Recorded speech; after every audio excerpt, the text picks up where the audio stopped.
Warna news Marathi, त्यास विश्वासार्ह बातमीचा. इचलकरंजी परिसरातील रुई बंधारा येथे पोहण्यासाठी गेलेल्या 17 वर्षीय तरुणाचा दुर्दैवी मृत्यू झाल्याची घटना समोर आली आहे.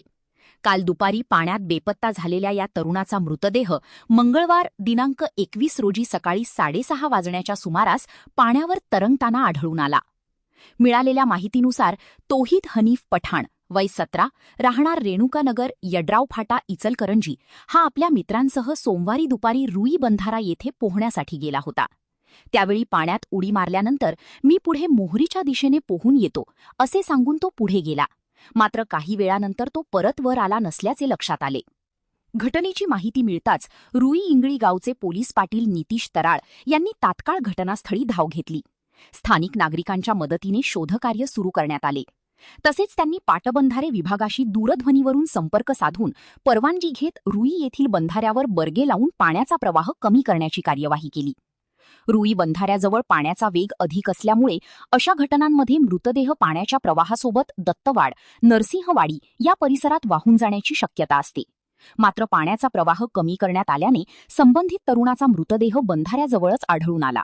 त्यामुळे मृतदेह लवकर सापडून नातेवाईकांच्या ताब्यात देणे शक्य झाले. दरम्यान घटनेची माहिती मिळताच हुपरी पोलीस स्टेशनला कळविण्यात आले.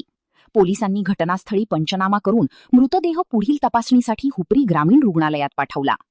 या घटनेमुळे परिसरात हळहळ व्यक्त होत असून कुटुंबियांवर दुःखाचा डोंगर कोसळला आहे. रुई व इंगळी येथील पोलीस पाटील तसेच हुपरी व हातकणंगले पोलीस स्टेशनच्या वतीने सर्व तरुणांना आवाहन करण्यात आले आहे की पोहण्यासाठी गेल्यावर कोणत्याही प्रकारची हुल्लडबाजी करू नये. नदीमध्ये पोहण्यासाठी जाणे टाळावे. रुई बंधारा सध्या धोकादायक स्थितीत असून पाण्याचा प्रवाह व खोलीचा अंदाज येत नाही. तसेच आपली घरी कुणी वाट पाहत आहे याची जाणीव ठेवून सुरक्षिततेला प्राधान्य द्यावे असेही आवाहन करण्यात आले आहे. सदर प्रकरणाचा पुढील तपास हुपरी पोलीस करत आहेत. Subscribe now and press the bell icon. Never miss an update.